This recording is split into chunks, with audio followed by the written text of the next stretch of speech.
They uncovered a forgotten chapel, hidden deep within the crumbling hills of southern Italy, buried beneath vines and stone and time itself. It had not seen sunlight for over 100 years. The team of restorers thought it was just another, abandoned relic, until their torches flickered against the soot-covered walls. There, behind the shattered altar, coated in centuries of dust and smoke, was a painting. A hauntingly vivid painting dated 1890, and it was then that silence fell. One of the restorers dropped his lamp, another gasped, stumbling backward. For emerging from the shadows was a face they all recognized, though none dared speak it aloud. But the likeness was too precise to be denied. The sloping brows, the gentle eyes, the unmistakable features of Cardinal Luis Antonio Tagle, painted 67 years before he was ever born. Word spread quickly. The Vatican dispatched investigators within hours. Cameras were forbidden. The doors to the chapel were sealed again. And still, rumors leaked. A prophecy long concealed beneath. The rubble of time had now found its voice. But what does it mean? Is heaven speaking again? As news of the painting spread like wildfire through faithful circles and alternative Catholic media, an anonymous source, suspected to be a member of the Pontifical Academy, confirmed something more disturbing. Beneath the altar, they had found scrolls, old, fragile, written in Latin, Aramaic, and a script yet to be identified. And in one of them, a phrase that froze the blood of every translator who read it. He who walks in two worlds will carry the final keys. His face will be painted before his time. And when the stars align above the wounded church, he shall be called to awaken the bride. Who wrote these words? Why was the painting hidden with such care? And most terrifying of all, why does it appear now? The scrolls were immediately taken to the secret archives. Officials claimed they were being studied. But as history has taught us, when the Vatican says it's being studied, it often means it's being buried, silenced. Yet the world has changed. The faithful are not blind, and in the digital age, truth refuses to remain hidden. At the center of it all stands Cardinal Luis Antonio Tagle. Calm, silent, yet visibly moved when asked about the rumors during a brief press encounter following his visit to Albano. There are many mysteries in the life of the Church, he said, lowering his gaze, and we are all servants of a plan far greater than ourselves. Was that humility or quiet confirmation? Observers noticed his demeanor has shifted in recent weeks. He has grown more contemplative, often praying alone in the basilica after midnight, long after others have gone. Even Pope Leo XIV was seen entering his private chapel, following a long closed-door meeting with Tagle, emerging an hour later pale and shaken. And that's not all. An archivist working in the Vatican's underground repositories claims to have seen something. An older version of the same painting. Almost identical. Except in this earlier version, Tagle's eyes were closed. In the one uncovered last month, they are open. Wide open. As if the painting itself had awakened. Is this a divine sign, a prophetic trigger? Some believe so. An exorcist in France, speaking under strict anonymity, reported a surge in cases involving visions of a man in red with a burning key. Children across parishes in Colombia, the Philippines, and Portugal have been drawing the same symbol over and over, a dove pierced by light above the name Tagle scrawled in crayon. Coincidence? In the Philippines, Cardinal Tagle's homeland, believers are gathering outside churches day and night. Candlelight vigils, Marian, processions, rosaries said in whispers of awe and fear. They say the painting was no accident, that God is revealing a hidden chapter of his plan, and Tagle stands at the center of it. But not everyone is rejoicing. Some in the Roman Curia are concerned. Whispers of old warnings, apocalyptic ones, are being murmured in the halls. One senior, Monsignor, speaking to La Stampa, said this: "If this painting is real, and if the scrolls are what people say, then we must prepare. Not for a new pope, not even for a new council, but for a reckoning. The church is being summoned, and not all will endure what comes." He refused to say more. Then came the lightning storm. On the eve of the feast of Saints Peter and Paul, lightning struck the cupola of St. Peter's Basilica. Twice, just as it had the night Pope Benedict XVI resigned. But this time, something was different. Witnesses claim a strange glow lingered after the strike. A soft blue flame that hovered just above the dome for nearly a full minute before vanishing. No electrical explanation was given. No footage released. The next morning, Pope Leo XIII did not appear for his usual Angelus. Instead, a letter was read on his behalf, cryptic, unsettling. In times past, the prophets were ridiculed, the signs ignored, but no longer. The hour of purification is upon us. Be still, remain in grace, and keep your lamps lit. For the bridegroom comes swiftly, and his eyes are upon the east. East? Is this a reference to Asia? To the Filipino cardinal whose face was mysteriously painted before his time? One cannot ignore the biblical echo. Out of the east shall rise a sign. Theories have flooded the faithful. Some say Cardinal Tagle was chosen long ago, that his soul was marked before birth. Others point to mystics and private revelations dating back centuries, some of which speak of a gentle shepherd from the Islands who would carry the keys of Peter in the time of the Great Division. Many dismissed such visions as folklore. Not anymore. Even Protestant theologians have taken notice, citing parallels in early Christian writings that suggest a mirror soul concept, one whose life was prophesied in sacred images before incarnation. Still, Tagle remains silent, focused, unmoved by fame or fear, and yet, something has shifted. Insiders at the Dicastery for Evangelization say he has recently been receiving private letters from cloistered nuns around the world. One contained a drawing done by a 6-year-old girl in Nigeria who had never heard his name. In it, Tagle stands before a black sun, weeping. The sky above reads, "You must speak." Then there's the audio.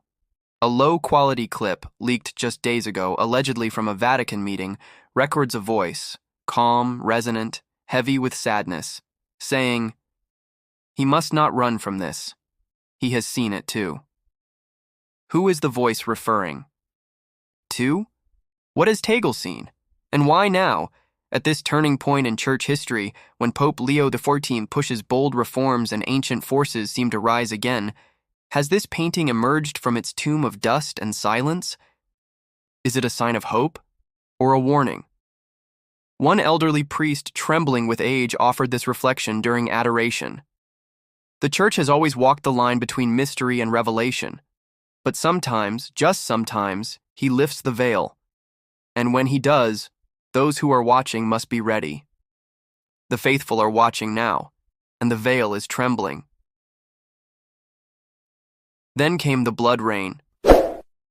On July 3rd, in a small town outside Assisi, where St. Francis once walked barefoot in holy poverty, thick crimson drops began to fall from the sky. Locals rushed outside thinking it was rust or desert dust blown from afar. But tests ruled that out.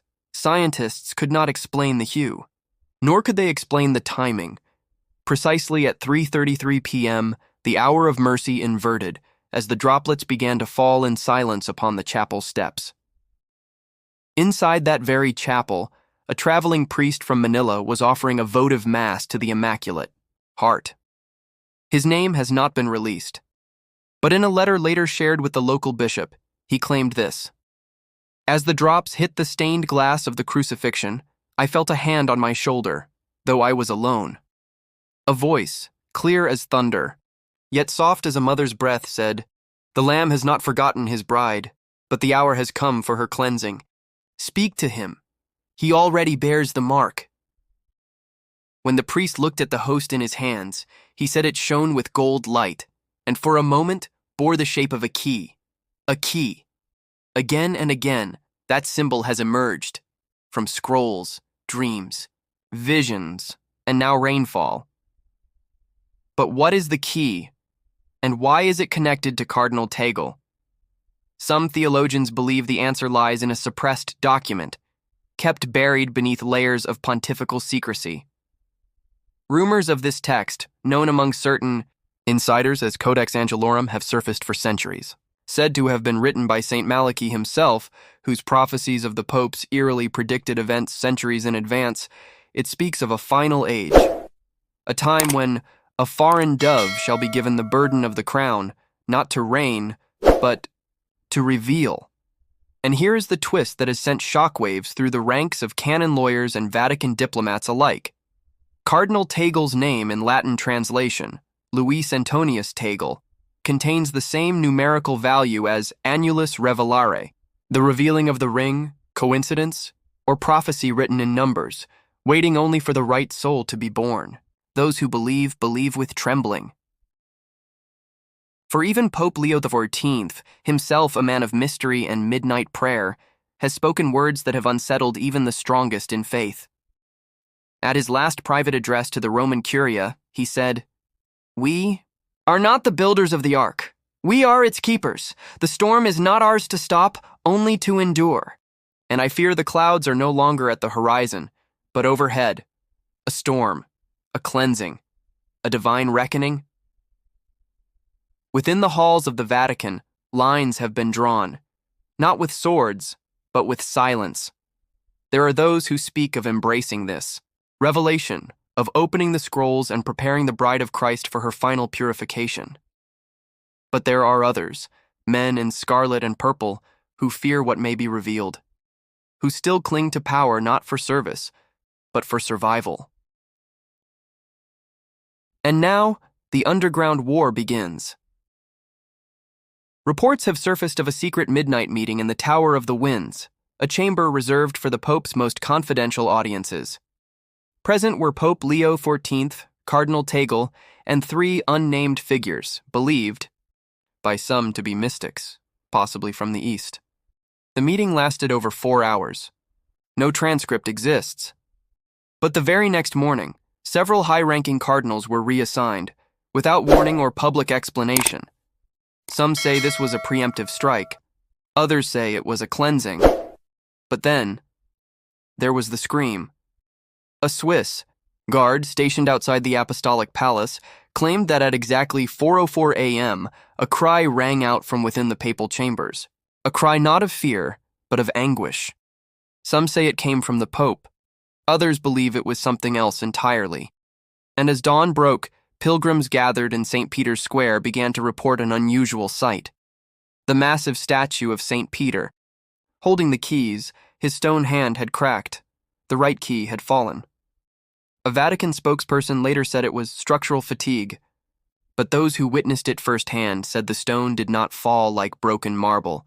It crumbled into dust, vanishing on the wind. The right key had vanished, and then the world truly began to watch. Major networks picked up the story. Commentators speculated wildly. Was this divine theater, political maneuvering, or something beyond comprehension? But the faithful knew, because on that very day, in churches across the globe, statues of the Virgin began to weep. Not all, only some, but enough to form a pattern, a constellation of warning. From Manila to Fatima, from Lourdes to Lipa, images of Our Lady shedding tears of sorrow, and in some places, tears of blood, and Cardinal Tagle. He has said nothing, but insiders say he has requested seclusion, fasting, silence. He has been seen praying before the Blessed Sacrament for hours at a time, his hands trembling as if in dialogue with heaven itself. One monk in the Camaldolese order, granted rare audience with Tagle, emerged from the meeting pale as parchment. He reportedly whispered, "He knows. He's known all along, but he waited for heaven's permission. What does he know, and why is it surfacing now? Because as the church trembles, as the bride of Christ prepares for her night of trial, a great spiritual battle is igniting beneath the marble and gold, not with armies of flesh, but of spirit, angels and demons, the ancient clash between obedience and pride. Between the dragon and the woman clothed with the sun, there are whispers of a hidden prophecy, older even than Fatima, buried in the catacombs beneath Rome. A prophecy that speaks of a man with eyes like fire, born in a land of islands, who would rise not to sit on the throne but to open the final door. And many now believe Tagle is that man. But to open the door means to face what lies beyond. A great schism, a final pope, the return of the king. All things remain veiled, and yet heaven is speaking to those with ears to hear. But as thunder rumbled over Rome the next evening, a final sign appeared, one that would forever change the course of the Church's history. During a solemn benediction in the Basilica of Santa Maria Maggiore, where Cardinal Tagle had once wept before the Salus Populi Romani, the monstrance, solid gold adorned with radiant beams, began to shimmer unnaturally. Those present described the air thickening, as if heaven pressed against the veil of the visible world. Then, as the tantum ergo echoed through the marble halls, a blinding light erupted from the host. For a moment, seconds perhaps, every soul in the room fell to their knees, not in devotion, but in terror. The veil had torn. They saw it. Behind the gold rays of the monstrance, suspended in a dimension not of this earth, hovered a figure robed in fire. Not Christ, not an angel, but a messenger, cloaked in glory, burning with unspeakable light. Its voice was not heard by ears, but carved into the heart. The time of trial has begun. The bride must be cleansed. The keys have been prepared. And then it vanished. Silence, fright, and the scent of lilies, heaven's incense, lingered in the air. That same night, Cardinal Tagle disappeared. No announcement, no press release, no security detail. His chambers were empty. His phone left, behind. His vestments folded neatly atop his kneeler. The only thing found on his desk was a single page, handwritten, shaking with ink, soaked with tears. I have seen the wound in the heart of the bride. She will bleed before she shines. I go not to flee, but to face what lies in the east, where it all began. The dove flies to the fire. L8. Within hours, the world erupted. Social media exploded. Catholics from Manila to Madrid wept openly in churches. Some believed Tagle had been taken. Others that he had gone willingly, like Christ, into the wilderness. But a few, those who understood the signs, knew this was the beginning of the great unveiling. Then, a final blow, one that would leave even the coldest hearts trembling. In the early hours of the next morning, the bells of St. Peter's Basilica rang without human hands. Not the call to prayer, not a funeral toll, but an ancient rhythm lost to time. 4 slow chimes followed by silence, then 3 more, then silence again. Monks recognized it. It was the signum ultimum, the final call, written in the earliest liturgical codes, only to be used when the Church herself is entering her final passion. No pope had ever authorized its use, and yet it rang. And while Rome trembled under dawn's gray sky, news broke in Jerusalem. Archaeologists digging beneath the Church of the Holy Sepulchre, on a site long considered unstable, had unearthed a chamber sealed since the 4th century. Inside they found a slab etched with ancient Greek and Aramaic. It read, "He who bears the hidden name shall rise when the stones cry out, not to reign, but to reveal, not to build, but to burn." The bride must pass through fire before the wedding feast. One priest, fluent in the sacred languages, wept openly upon reading it. "Burn," he whispered. "It doesn't mean destruction. It means consecration." Suddenly, everything became clear. Cardinal Tagle's name revealed, in prophetic art, the scrolls beneath the altar, the cracked key of St. Peter, the glowing host, the mysterious voice, the child's vision, the weeping statues, the fire-cloaked messenger. And now, this message from Jerusalem. It was not about a new pope. It was not about power or politics. It was about preparation. The Church is not ending. The Church is about to be purified, cleansed, tried, burned, until all that remains is gold, and the man heaven chose to walk into that fire is not the one wearing the tiara, but the one who was painted before he was born, Luis Antonio Tagle, marked by heaven, not to be Peter, but to be the key, to open what no man could, to face what no soul dares, to walk into the final Gethsemane, not alone, but with the whole bride behind him. And just when the world thought it had seen the last sign, when theologians declared the time of prophecy had closed, an image appeared in the sky above Rome, photographed by thousands. A dove, formed from clouds of gold, wings stretched eastward, light piercing from its chest, and just beneath it, 7 stars, aligned, and in the Vatican observatory the ancient alarm, dormant for centuries, began to ring, not from Earth, but from deep space. The astronomers fell silent. Then one spoke. It's Revelation 12. The sign has returned. The woman is ready. And so are we. The time is now.